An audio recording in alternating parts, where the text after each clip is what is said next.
به نام خدا. سلام دوستان عزیزم، وقتتون بخیر باشه. پادکست صدای سکوت امروز رو با کتابی زیبا و شیرین و بسیار قدیمی شروع می‌کنیم. دندان ببر، نوشته پال تویچه و ترجمه هوشنگ اهرپور هستش. این کتاب توسط چاپ نیکو در تابستان 72 به چاپ اولش رسیده که در اختیار منه و نمیدونم که آیا ناشرش دنیای کتاب بوده، آیا کتاب جلد دیگه چاپ شده یا نشده. ولی این کتاب بسیار زیباست. لطفاً با من همراه باشید که این کتاب رو شروع کنیم. چاپ اول این کتاب در 1967 در ایالات متحده بوده. چاپ دوم، سوم و چهارمش هم در امریکا بوده و بقیهش رو در اروپا چاپ کردن. این کتاب سرفصل‌های زیبایی داره. نوشته خیلی کوتاهی از نویسنده در ابتدای کتاب خودنمایی میکنه. هر کس با ذهن باز و پاک با این کتاب روبرو شود، بیگمان هرگز کسی نخواهد بود که قبلا بوده. من این را تضمین میکنم. پال تویچه. با توجه به سرفصل‌های زیادی که داره این کتاب، من فصل 12 که آخرین فصل هستش و نامش دندان ببر برای شما شروع میکنم به خواندن. لطفاً با من همراه باشید تا این کتاب زیبا رو با هم کشفش کنیم. راه برگشت از اقلیم خدا اغلب مشکل‌تر از راه رفتن است.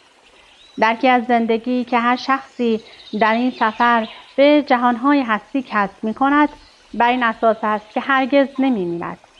بقا است که برایش حائز اهمیت است. جالب این است که این فهم رابطه‌ای دارد با همه اتم‌های هستی. همه چیز در اطرافمان از اتم‌ها ساخته شده‌اند.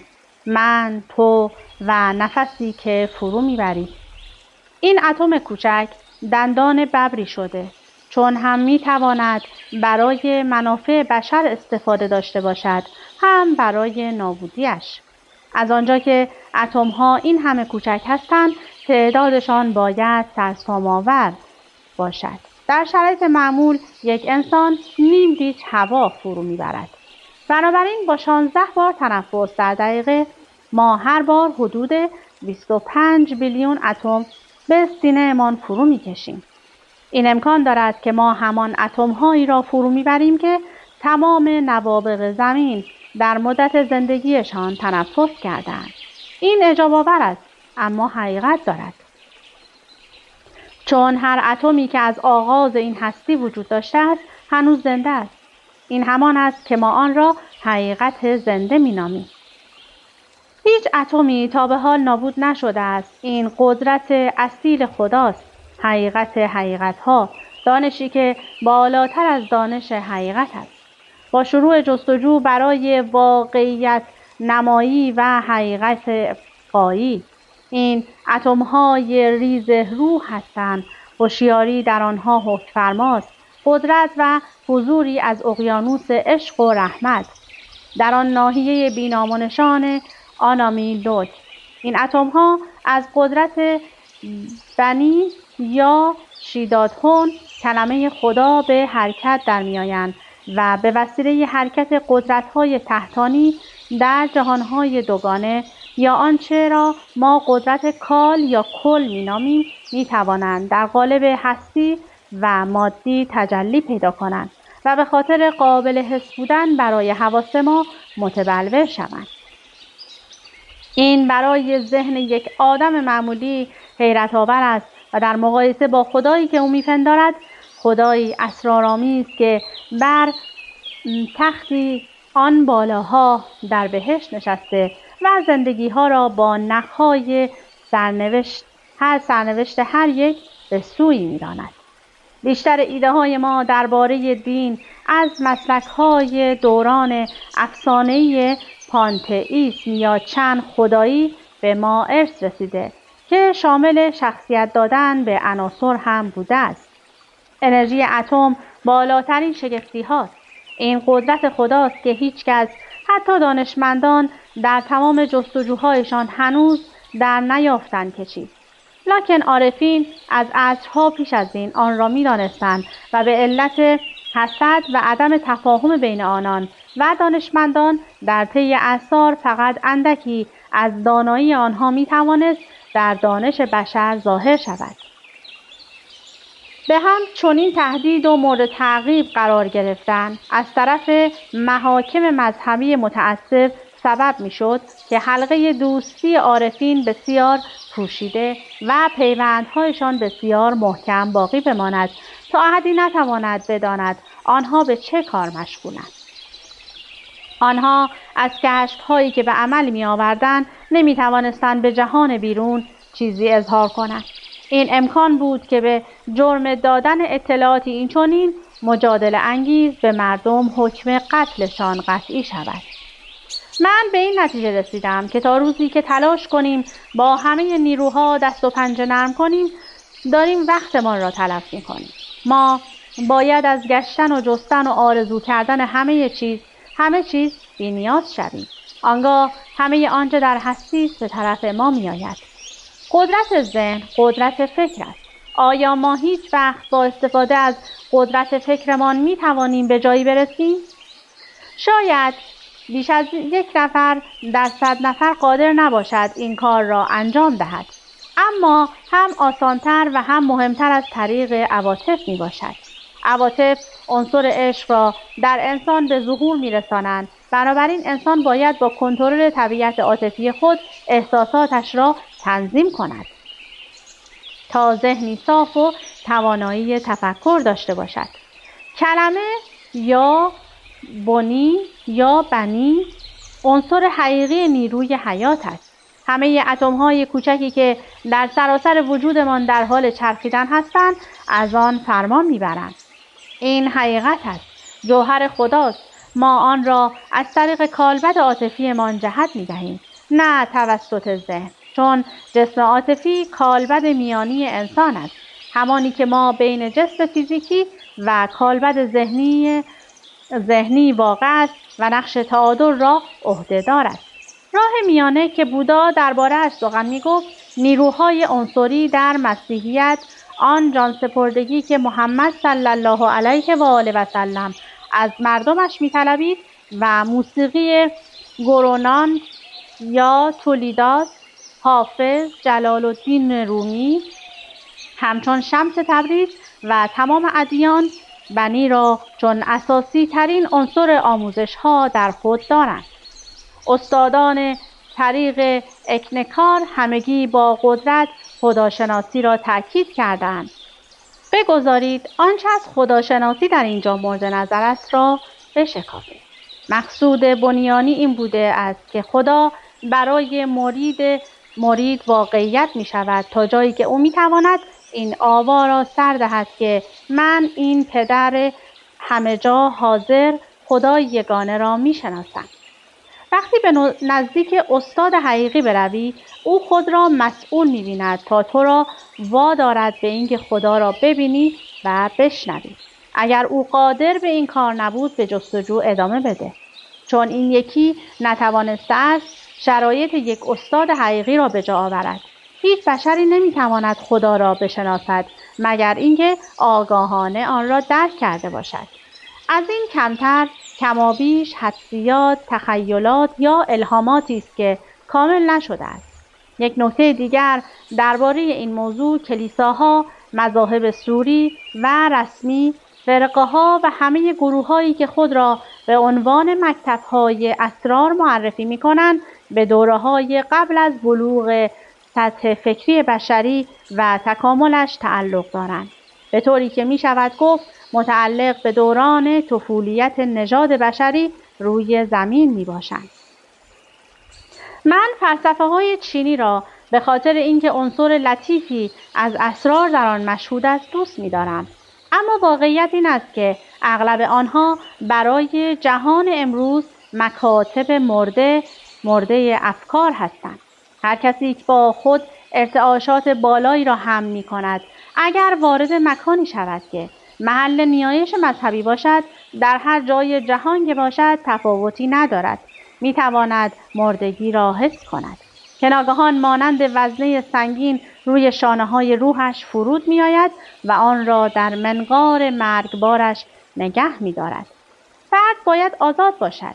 این یک مورد را معلم در همه مردم محترم می‌دارد. روش او در اطلاع دادن، نشان دادن و اشاره کردن به چیزی با دیگران تفاوتی نمی‌کند. اما او در واقع پیامش را توسط طول موج‌هایی غیر قابل احساس با حواسش به دیگران القا می‌کند. هنگامی که مجدداً از محیطم هوشیار شدم، من و ربا زاراتارز در کاروانسرایی نشسته بودیم واقع در شهر کوچکی در پارمن که شبه صحنه‌هایی از مناظر تاریخی انجیلی به نظرم می آمد. هوا به شدت گرم بود و همه جا کثیف و پر از گرد و خاک بود. مردم از نظر جثه کوچک اندام و نحیف بودند، گویی به دلیل سوء تغذیه، اما در عوض خیلی جسور بودند. قرن 13 بود و هیچ یک از این آدم‌ها شبیه کسانی نبودند که بشود تصور کرد سهمی در ساختن تاریخ معنوی زمین داشته باشند. این جهانی بود که در نقطه‌ای از گذشته‌های خط مسیر زمان قرار داشت. لکن ربا زارتازد آن را فرا خوانده بود تا من بتوانم ببینم که عارفان پارسی میبایستی با چه شرایطی مواجه میشدند. من هیجان را که درونم میتپد احساس میکردم. مردی لاغرندام با ریشی کوچک و نکتیز، عمامه و عبایی به رنگ خاکستری قدم زنان به کاروانسرا وارد شد. چشمان سیاه و نافذش به ربارستارز خیره شدند، لبخندی زد و از میان مردم گذشت تا به استاد تبتی خوش آمد گوید. استاد تبتی در معرفی این مرد به سادگی گفت: جلال الدین رومی، شاعر عارف قرن 13. رومی با صدای گوشنواز گفت: شراب بیاورند تا بنوشی. من و استاد تبتی در عوض شیر بز سفارش دادیم. شاعر بزرگ برای چند لحظه مبهوت با نگاهی نافذ به ما خیره شد. سپس گفت: هر کس به طبع خویش، اما نمیدانم معده شما چگونه آن را میپذیرد. پرسیدم: اینجا کجاست؟ رومی جواب داد: شیراز، یکی از عظیمترین مراکز فرهنگ جهان در زمان خودش، اما امروزه به خرابی و هرزگی افتاده. در زمان من شعر در این شهر به لطیفترین درجات هنری خود میرسید. در جریان واقعی یکی از اشعار مرا برای شاهزاده شیراز خواندند و او به چنان خلسه‌ای افتاد که جامه از تن درید و فریاد برآورد: چه میشد اگر من آن را سروده بودم؟ از شعر برای نمایاندن شکوه و عشق خدا استفاده میشد. من آنچنان خدا را دوست می داشتم که در یک اثر 26,000 بیت برایش سرودم. نام آن مثنوی است که در 6 بخش یا کتاب تنظیم شده و موضوعش جهت عرفانی فلسفی صوفی هاست. همه در قالب حکایاتی است که قضایا و تعبیرات معنوی در خود دارند. کاری است در قیاس با کتاب تمثیل‌ها یا کتاب‌های دیگر انجیل قدیم. یکی از اشعار آواز نی نام دارد و آن ترانه است که روح در عشق به خدا و اشتیاق وحدت دوباره با او سر می‌دهد. این شعر در مفتاح مثنوی است. می‌دانی چقدر طول کشید تا این مجله را بنویسم؟ 30 سال شب و روز، در حالی که صدها مرید را نیز درس می‌دادم. من استاد فلسفه و قانون در 4 دانشگاه بودم و در عین حال درس قرآن هم می‌دادم. کار نبود، لذت بود. کار خدا هیچ وقت مشقت نیست، بلکه آن است که روح باید عمل کند تا دوباره با آن رحمت که از آن جدا شده یکی شود. بشر باید بفهمد و با فهمش زندگی کند. منظورم تحریک یک عاطفه نیست که بتواند توسط دانشمندان تزیه و تحلیل شود. مجموعه ای از هزاران انگیزش اشتیاقی که در طی زندگی‌های متمادی در بشر تننبار شدند. حکایتی برای تو دارم که نمایشگر عشق یک بشر است به خدا. قرنها پیش در این شهر که آن وقتها دهکده‌ای بود تحت استیلای حکام آسیایی مغول، پنبه‌دوزی زندگی می‌کرد که مدعی بود عشقی خطیر از برای خدا در دل داشت. او همیشه بر خود می‌بالید که دیگران به قدر او ارجمند نبودند، چون خدا همواره با او سخن می‌گفت. این عادت عجیب کسانی است که هرگز خدا را ندیدند یا هرگز او را نشناختند. آنها همواره به استعداد خود در سخن گفتن با خدا کبر می‌فروشند. سخن گفتن به همین منوال که ما بر سر این سفره، آن هم با پدر متعال. این مرد کم کم در ادعا و تکبر از جسارتی بهره ور شده بود، چون خطری او را تهدید نمی‌کرد. خدا در عبادت او را از آنچه می‌کرد منع نمی‌نمود. جریمه‌ای هم از بابت قلوبگویی‌هایش نمی‌داد. اما این درشت‌گویی‌ها باعث رونق کسب و کارش شده بودند، زیرا هر کسی میل داشت که کفش‌هایش را پینه دوز قدیس دوخته باشد و به این منوال به این نام شهرت یافت. شاهزاده شیراز یک مرید حقیقی خدا بوده، وی را با جان و دل دوست می‌داشت. او معمولاً در حال عبادت بود و خواستار این که در طریق نور پذیرفته شود. او سرزمینش را حکیمانه فرمانروایی می‌کرد، اما این گزافه‌گویی‌های پنبه‌دوز که مکرراً به گوشش می‌رسید او را آزرده می‌کرد. روزی جامعه مردمان کوچه و بازار برتن کرد و به سر وقت پنبه‌دوز رفت تا جفتی کفش سفارش داد. هنگام صحبت شاهزاده درباره خدا از پنبه‌دوز استنتاق کرد. پنبه‌دوز بادی در قبقب انداخت و با طنینی که از آن حالت استهزا شخص برتر شنیده میشد گفت: آه آری، او هر شب نزد من میآید و به من میگوید چه باید بکنم. و آقای من، میدانید او اغلب در مسائل ملکوت از من مشورت میخواهد. شاهزاده در شگفت شد. هنگام شب وقت عبادت پروردگار پروردگاران بر شاهزاده روی خیش ظاهر نمود و بدو گفت: من مقام متعالم. تو وفادار بوده ای و هر آنچه متعهد شدی در زمین برآوردی. لکن اکنون که از عمرت سالیانی کوتاه بیش نمانده، یک کار دیگر هست که به انجام رسانی و بهای ورود به بهشت را پرداخته باشی. شاهزاده گفت: من بنده توام ای پروردگار من. فرزندم، تو بیش از حد فروتنی و این خصیصه باید در تو به تعادل برسد. من میخواهم به تو فرصتی بدهم که آن را خود به انجام برسانی. به جنگل برو و ببری را نشانه کن و لانه‌اش را بیاب. آن وقت به سر وقت آن پینه دوز گزافه‌گو برو و به او امر کن تا ببر را پیدا کند و دندان نیش آن را برایت باز بیاورد. این همه را در خفا عمل کن.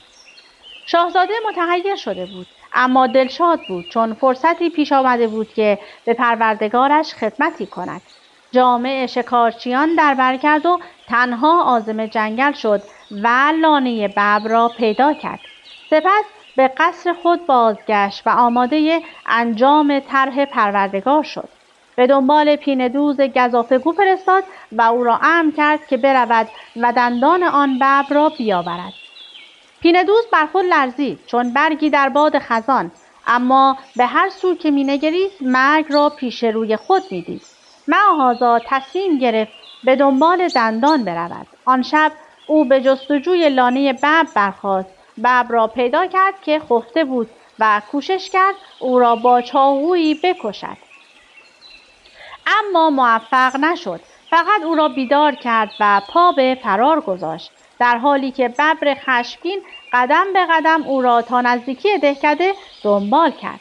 درست پیش از رسیدن به مرز دهکده از خستگی از پا در آمد، دست بر سر نهاد و به انتظار حمله ببر نشست.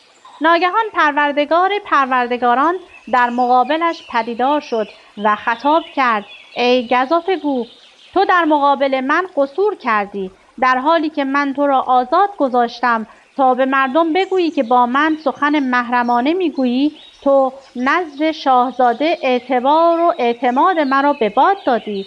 حالا او تو را خواهد کشت. خدایا، حالا چه باید بکنم؟ نزد شاهزاده بازگرد و به او بگو که نتوانستی ببر را به چنگ بیاوری و دندانش را بکشی. همین و بس. پینه دوز آماده برای مردن به قصر بازگشت، اما همین که قدم به حیات کاخ گذاشت پایش در خاک به چیزی برخورد کرد. یک دندان ببر، کهنه و نیمه فرسوده. نقشه حیله‌گرانه‌ای به ذهنش خطور کرد. دندان را برداشت، به قصر وارد شد و آن را به شاهزاده تقدیم کرد. شاهزاده آن را شناخت. آن دندان از بازیچه‌هایی بود که به کودکان خودش تعلق داشت. به شدت از خود به در شده بود، لکن کاری از او ساخته نبود. چون پیندوز با دندان ببر بازگشته بود و داستان این که خدا او را گفته بود که به نزد شاهزاده بازگرد. شاهزاده پیندوز را معذور داشت و او به دکان خود بازگشت، در حالی که به مردی بدل گشته بود که خدا درسی را که در زندگی نیاز داشت به او آموخته و صاحب عفت شده بود. باری شاهزاده ناگهان به خویش بالیدن آغاز کرد که هر شب با خدا هم صحبتی‌های محرمانه دارد. پیندوز دیگر هرگز چیزی نمی گفت که به گفته‌های قبل از این واقعش شباهتی داشته باشد. نکته اخلاقی این حکایت در این است که پیش از کشیدن دندان ببر نمیتوان ادعای ببر کشی کرد. این نکته است که در مورد همه جستجوگران خدا در جهان امروز مصداق دارد. آنها از این دم میزنند که با خدا آشنایی نزدیک دارند، در حالی که حتی جزئی از او را نیافتند. حتی به اندازه یک دندان کهنه و فرسوده ببر که حاکی از این باشد که آنها لااقل می‌دانند که ببری هم وجود دارد. لبریز از پوچی و تکبر، روحانیون، فیلسوف‌ها، دانشمندان و عالمین ماوراءالطبیعه می‌خواهند به مردم بگویند که دانش آنها از خدا از هم نوعانشان بالاتر است. آنها دروغگویانی هستند که مرتکب هتک ناموس نشدند. من این را بدون تردید میگویم و حاضرم از بیاناتم دفاع کنم. از هر کدام از آنها که میخواهی سوال کن که بنی یا کلمه خدا چیست. سوال کن آیا نور را دیدن؟ بپرس آیا میدانند و خداشناسی چیست؟ تمامشان شروع میکنند به نقل قولهای پر از افاده از کتب مقدسه که بیش از هر عمل زشت دیگری آزاردهنده است.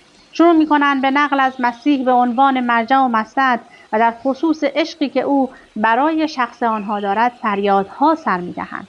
حتی یک کلمه از آن همه حقیقت ندارد. عیسی واقعی هرگز هیچ کدام از این زرق و برقی را که پیروان او 1000 سال بعد او به وی نسبت می‌دهند با خود نداشته است. عیسی یک انسان بود، یک انسان واقعی. هیچ یک از این سودجویان رنگ و رو باخته دنیای امروز نمی‌توانستند پیام عیسی را بفهمند. اگر او ناگهان در میانشان ظاهر می‌گشت، او را هر چه می‌خواهی خطاب کن، عشق، وجدان مسیحا، لوگوس، نان حیات، هیچ تفاوتی نمی‌کند. او هر آنچه تو بتوانی بپنداری و بیش از آن هم هست. اما او را در زمره خاصی قرار مده، چون همه ناجیان و پیامبرانی که به زمین آمدند تا به نوع بشر یاری دهند به مقام شکوه در قلمرو ملکوتی واصل شدند. تنها مشکلی که در خصوص پیروان هر یک از این فرستادگان وجود دارد این است که اکثریت آنها حاضرند تا بهای مرگ با تو بجنگند. اگر تو حتی یک کلمه علیه او بر زبان بیاوری، یعنی فقط آن فرستاده‌ای که آنها پیرویش می‌کنند و نه بقیه. همه ناجیان به این صاحب نظران بی‌اعتنا بودند و گفته شده که از آنها به کلی پرهیز می‌کردند. برای یک قدیس نظریات دیگران از چه اهمیتی می‌تواند برخوردار باشد؟ هیچ، مگر اینکه دیگران تا آنجا پیش بروند که بخواهند او را تصاحب کنند، جسم و روحش را توأماً. آنگاه او آنان را ترک می‌کند و عازم مکانی دیگر می‌شود، جایی که دیگران با او چون یک هم نوع رفتار کنند. قدیسین نه در پی پرستش هستند، نه عشقی که بخواهد آن را تصاحب کنند. آنها می‌خواهند تعادل حفظ شود و حتی وارد مباحثات متعارف و مبتذل درباره خدا نمی‌شوند.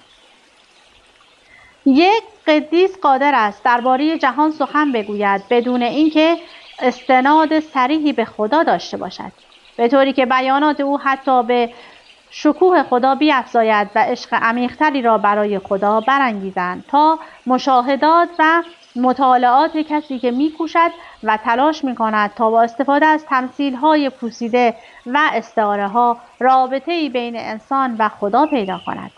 این ابزارها آنقدر پیش پا افتاده هستند که آدمی را به شک وامی‌دارند که مبادا در دین و ایمان این خلق اشکالی هست. انسان باید روزی به آنجا برسد که خدا بتواند از او به عنوان ابزار و مجرای حضورش بهره‌گیری کند و تا پیش از آن لحظه جهان پر از تناقض خواهد بود. چیزهایی که دوست می‌دارد و می‌آفریند در مقایسه با عشق حقیقی برای مقام متعال بازیچه‌ای بیش نیستند. وقتی به این فکر می‌کنیم که از این بازیچه‌ها نشاط حاصل می‌شود، عاطفه نشاطمان به غم باز می‌گردد و همان هنگام که این بازیچه‌ها خوشنود کردن را آغاز می‌کنند، مسرت به درد بدل می‌شود. یک عاشق خدا همکار آگاهی است در طراحی الهی و آنچنان سخن می‌گوید که سخنش وحی خدا باشد، چون خدا انسان را ابزاری قرار داده برای جلوه دادن برترین حضورش. مثلا نیروی برق را در نظر بگیر که از نیروگاهی و از فاصله دور می‌آید. از کلید برق عبور می‌کند و چراغ را روشن می‌سازد. کلید و چراغ در این میان نه خود نیرو هستند و نه نیروگاه. و همین منوال است که خدا به واسطه ما کار می‌کند، خصوصاً اگر ما به خودمان این اجازه را بدهیم که مجرایی برای عبور روح حق باشیم. اما اکیداً میگویم ما به واقعیت کامل کلمه خود خدا نیستیم. تنها مرتبه آگاهی ماست که خداست، آن هم به مفهوم خالصش. مکرراً تاکید میکنم که ادعای خدایی کردن گمراه کننده است. مسیح اندرز داد که این من نیستم که این چنین میکنم، بلکه پدر یا روح حق درون من. اگرچه شخصی اظهار کند که خداست، پس او میتواند خدا باشد، چون خدا همه است و همه جا. آفرینش یک نمایش از خداست. پس هر آن کس که در تمام هستی خطابه‌ای میکند کسی جز خدا نیست و اوست که با خود سخن میگوید. هنگامی که کسی در وضعیت آگاهی جسمانی است، میتواند خدا را ببیند که چگونه وجودش را به کار میگیرد. به هر حال اگر او به مراتب آگاهی الهی صعود کند و به آگاهی جسمانی بازگردد، ممکن است احساس کند که او و خدا یکی هستند. مسیح اظهار کرد من و پدر یکی هستیم. اگر آن یک همواره در خدایی باقی باشد، چگونه میتواند بگوید که خداست؟ به چه کسی باید بگوید؟ حال اینکه کل آفرینش خود خداست. گوش فرا دادن و عشق داشتن به یک قدیس برای مدتی طولانی میتواند ضریب مساعدی باشد. میتوانیم ادعا کنیم که به سفیر روحی عشق می‌ورزیم، اما برای اثبات آن باید فرمان او را عرش بگذاریم و این به آنجا میرسد که ما نمیتوانیم به اقلیم بهشتی وارد شویم مگر تولدی دوباره بیابیم. کسی که در طول یک زندگی تا مرتبه معینی تحول پیدا کند، در آن مرحله از پیشرفت باقی میماند و پس از مرگ جسمانی به پیشرفت ادامه میدهد. اما کسی که این مرتبه تحول را مادامی که در بدن زندگی می کند طی نکرده باشد، حتی اگر اولیا را محبوب داشته باشد، در جهان دیگر مراتب تحول را طی می کند ولکن می باشد به این جهان بازگردد تا دوباره آن را زندگی کند. این حقیقت است، چون تعلیماتش به طور خالص یک موضوع عملی از شناختن خود هستند و از روش خودکاوی. سفیران روح وعده‌های پوچ به مریدان خود نمی‌دهند. آنها همیشه توصیه می‌کنند که خدا را در این زندگی حاصل کنی، چون اگر نکردی چه ضمانتی هست که بعد از این زندگی به آن نائل خواهی شد؟ در حالی که هنوز در گوشت و خون زندگی می‌کنی، می‌توانی تا مرحله خداشناسی متحول شوی. این یک فرصت طلایی است. پس از آن کمال بهره‌گیری را بکن. سفیران روح تحت هدایت مستقیم خدا کار می‌کنند. وظیفه آنها علاوه بر نشان دادن راه بازگشت به خدا به روح‌های دیگر این است که آنها را در این راه یاری دهند. خدا برای به انجام رساندن مقصودش در تمام طبقات جهانهای فلک قدیسین و سفیران روح را به کار می‌گیرد. قطب‌های دیگر هم وجود دارند که او از طریقشان عمل می‌کند، لکن سفیران روح مستقیما با او در ارتباط هستند و به محض خوانده شدن در کمال آگاهی آماده کار میباشند.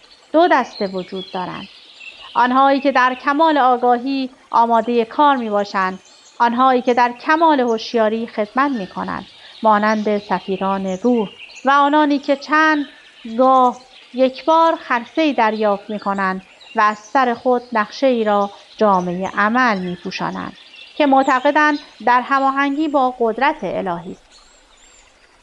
نفست را غرق کن، آنگاه در هماهنگی با شکوه خدا بنشین. آیا بشر میتواند این چنین کند؟